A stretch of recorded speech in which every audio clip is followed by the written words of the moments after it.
Hey, what's going on, everyone? It's your girl, Tony.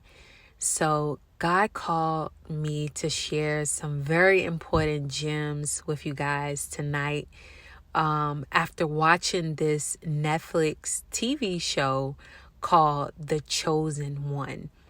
So, tonight we're going to talk about the 7 deadly sins. Now, for me, I only knew about the 10 commandments, no stealing, no murder, thou shalt not murder, thou shalt not steal, thou shalt not fornicate, the normal commandments that I was living by.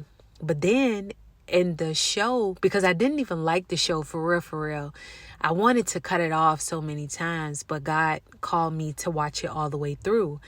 And as I was watching it all the way through, this is how I learned about the 7 deadly sins, because pretty much the young boy was living out the life of the Messiah, where he was healing people in the town.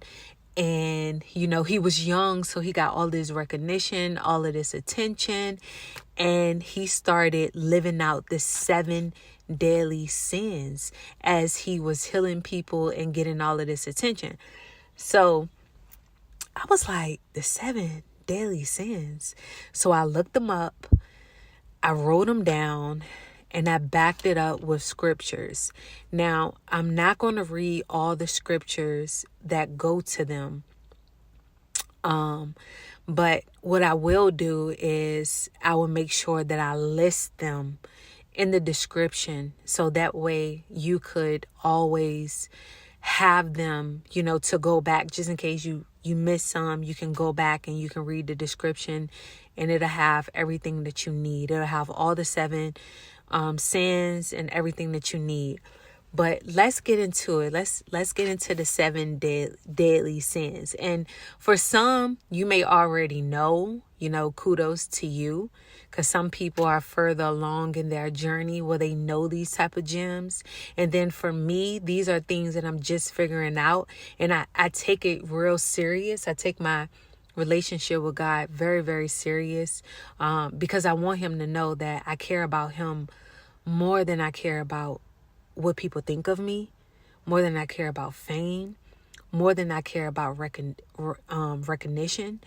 I don't care about any of these things. I care about having a relationship with God. So if he calls me to share certain things, I'm going to be obedient. Okay? All right, so let's get into it. So the first one, we know this. Lust. Yes, lust is one of the 7 deadly sins.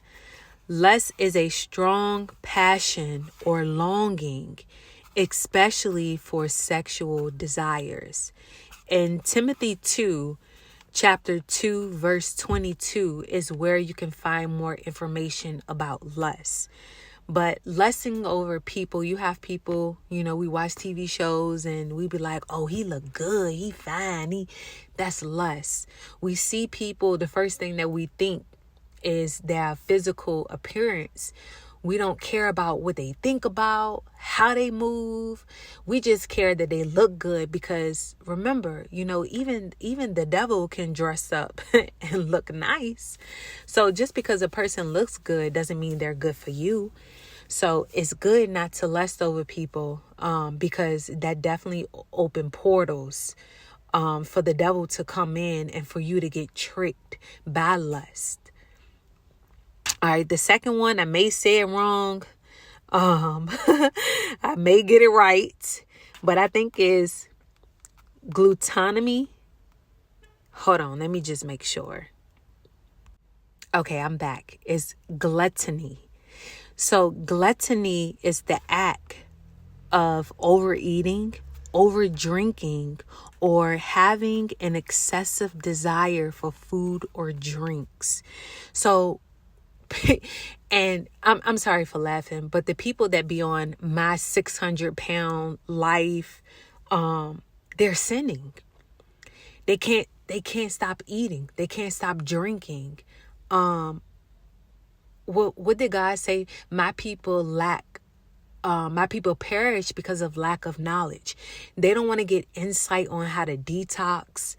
And not just them, people who have to always eat because, this is another way to satisfy yourself when you're not lusting over people or when you're not doing certain things, but you constantly always eating or drinking. This is a sin, because you need to detox yourself. You need to detox your body. You need to know the importance of cleansing. You need to know the importance of fasting. In the Bible, there are so many scriptures that back up fasting, how important it is to fast for breakthroughs, how important it is to fast to hear the voice of God. We have to do these things. And when we can't do them, we're committing gluttony. I think I'm saying it right. We're committing that. And here are a few scriptures that I have to back it up that you can kind of look at on your own time. But we have Psalms chapter 78, verse 17 through 19. And then we have Proverbs 23, verse 1 to 3. The next deadly sin that we have going at number 3 is pride. Pride disposes a person to think more highly of oneself than ought to, with no recognition or appreciation for the gifts one has received from God. Yes. Listen, I tell people all the time when they like, oh, God is within me. Why do I need to pray? Why do I need to do this? I already have God in me. And I tell people, I said, look, you cannot be above your master, but you can be like your teacher. You cannot be above God. Why would you even want that type of position anyway? You are not God, but you are like God. You are made in the image of God.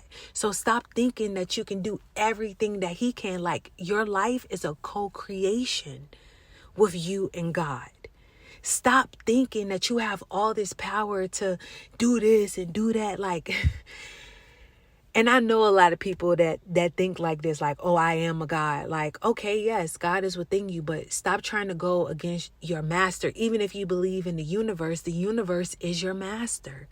You cannot go above your master. You cannot, but you can be like your teacher. He can show you how to be like him. So here are some scriptures to back that up. We have Galatians chapter 6, verse 3. We have James chapter 4, verse 6 through 7. And then that's because I started over. Sorry. And then we have James 4, verse 6 through 7. And then we have Romans chapter 12, verse 16. All right. And then for number 4, we have greed. An excessive, extreme desire for something, often more than one's proper share. So it's the promises of satisfaction, but never satisfied. Someone who's greedy always want more. And no matter how much they get of that, they will never be satisfied. That is a sin. That is definitely a deadly sin. To have everything that you desire and that you want and to never be satisfied, that is nothing but the devil. Nothing but the devil. We have to learn how to be grateful for what we have and where we are in life.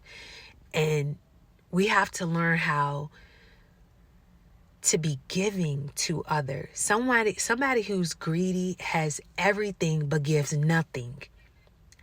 And that's why they feel the way that they feel, unsatisfied. You have everything, but you give nothing. You don't help the poor. You don't help your family. You don't help anyone. You just hoard all of these possessions to yourself. So here goes some scriptures that back up greed. We have Proverbs chapter 28, verse 25. And then we have 1 Timothy, chapter 6, verse 9 through 10. And then coming in at number 5, we have sloth. So sloth is a physical laziness, also disinterest in spiritual matters, neglecting spiritual growth. Again, you're going to hear me say this a lot. God said, my people perish because lack of knowledge. Neglecting spiritual growth because you don't want to grow in certain areas. You don't want to listen to what it is that you need to be doing in life. So if you don't grow spiritually, what happens? You perish. You stay at the same level. You don't get to move up. You get to see everybody else move up in life, or the ones who are doing the work move up in life while you're still stuck. You're still stuck. You're going to feel stuck if you do not do the work for the growth that is needed. It is so important that we grow. We have to grow. Don't stunt your growth. Some of y'all are 35, 40, still have a 17, 18-year-old mindset because you neglected the spiritual growth. We have to grow spiritually. It's so important. So here are some verses to back that up. We have Romans chapter 12, 11 through 13. And then we have Proverbs 24, 33 through 34. The next one, number 7, pretty much the last one. Yeah, that's the last one. Oh, no. I'm sorry. This is number 6. I wrote it down on my paper wrong. Coming in at number 6 is anger. Uncontrolled feelings or hatred or rage. Anger is a desire for revenge. Listen, anger, all of these things, when I've talked about demons before in previous videos, pretty much these 7 daily sins open up portals for demonic energies to come in and express all of these desires. These demonic energies want to be able to lust, want to be able to be angry. This is how they express themselves, but they have to have a body to do it in, which is why it's so important that you protect what portals you are opening. How are you allowing these different entities to come in and express these different things? You have to be alert. This is so important. This is part of the work that you have to do. You have to do the work to grow so you can know this. If not, you're going to be used by the devil every day and not even know it. You're just thinking this is how you are. This is how you're supposed to be. Oh, this is what I do every day. Oh, this is just me. It's not you. Test every spirit. It's not you. There's a whole, there's a whole nother person waiting. There's a whole nother godly person inside of you waiting to be expressed. But it can't because you're being held back by the sins. And these sins are really just demonic entities expressing their desires. Here goes some scriptures to back up number 6. We have Ephesians chapter 4, verse 26 through 27. And then we have James chapter 1, verse 19 through 20. And then we have the last one coming in at envy. Look, I always say envy and jealousy is cousins. Then comes competition.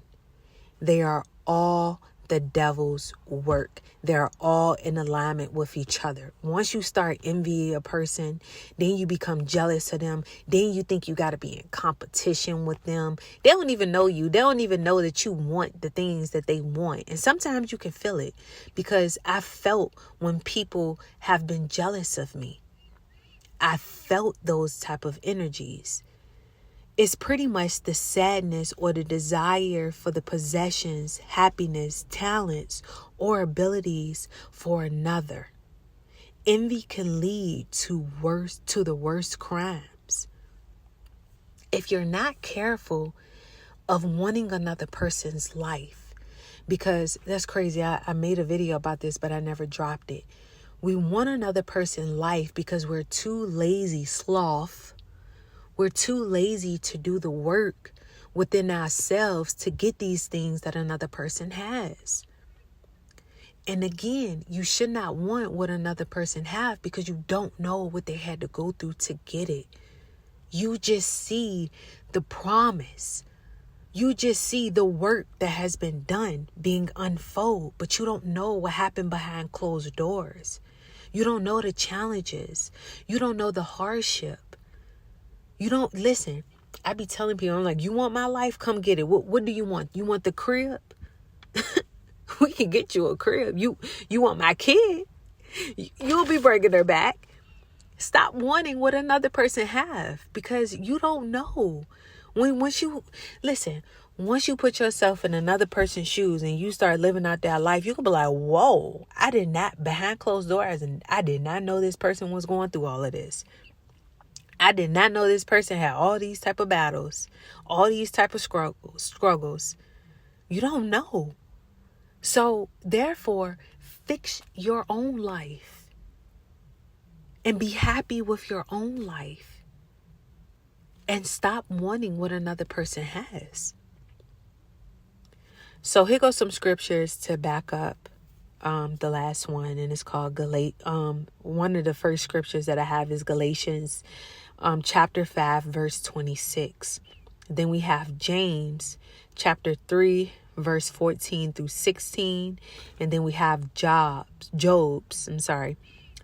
chapter 5 verse 2. And that was the 7 deadly sins, because we know about one. I knew about the 10 commandments. That's what I live by. Thou shalt not steal, thou shalt not fornicate, thou shalt not murder. The 10 commandments that I live by. But to know that there are 7 deadly sins that you could be unconsciously living without knowing, that's holding you back, I think it's so important for you to take this serious and start looking at your life and recognizing areas of growth, of spiritual growth, that you can start putting in the work. Listen, Les Brown said one of the most impactful things that I will never forget. He said, the hardest work that you will have to do is not at a job. It's not at work, but it's on yourself. It's within yourself. You know how hard it is to work on yourself? But you know how easy it is to go to work every day, neglecting those things that you know that you really need to work on, because we're in greed for money, because we're in lack, we're in survival mode. We don't think about working on ourselves. So many people think that they don't have to work on themselves because they got to make money. Oh, I don't have time to work on myself. I got to feed my kids. That's the easiest thing that you can do. But the hardest thing that you can do is to commit to your spiritual growth and what's important on your journey. Okay? All right. So I'm not going to make this longer than I should. I normally don't say this on my videos, but it's part of my ministry, and God told me to start saying this. If you feel led to sow a seed, if this word really helped you in any kind of way and you feel led, I will link my information below of where I can receive donations for this word. But thank you for listening, and remember to like, comment, share. If you know this could help someone out, make sure that you share it. If you found this interesting, or if you found this to be helpful to you, make sure you like it, please. And yeah, again, if you feel led to sow a seed, please do so. I take donations on Cash App. What else do I have? I think I only have Cash App. Yeah, so I'll link my Cash App and whatever else I have on my phone where I can receive donations. I'll put it below. All right, so have a good night, everyone, and again, I hope this word helped.